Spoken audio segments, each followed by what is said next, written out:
Breaking news. महाराष्ट्रात तुकाराम मुंढे यांचा मोठा निर्णय.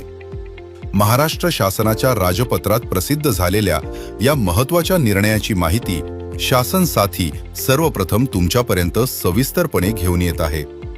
20 जुलै 2026 पासून महाराष्ट्रात गुटखा, मावा, खैनी, पान मसाला, स्वादयुक्त तंबाखू आणि स्वादयुक्त सुपारीवर पुन्हा एकदा एका वर्षासाठी बंदी लागू करण्यात आली आहे.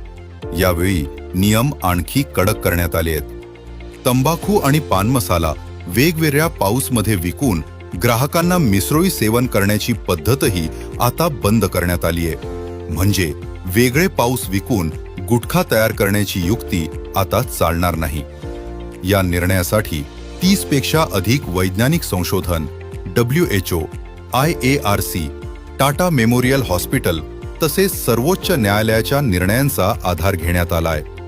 या निर्णयामुळे गुटखा आणि तत्सम उत्पादनांच्या विक्रीवर अवलंबून असलेल्या व्यवसायावर मोठा परिणाम होण्याची शक्यता व्यक्त केली जाते. शासनाचे म्हणणं स्पष्ट आहे.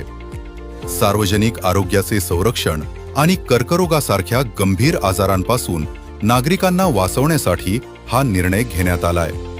तुमच्या मते हा निर्णय योग्य आहे का? कमेंटमध्ये तुमचे मत नक्की सांगा. अशाच विश्वासार्ह शासकीय माहितीसाठी शासन साथीला फॉलो करा आणि व्हिडिओ आवडल्यास नक्की शेअर करा.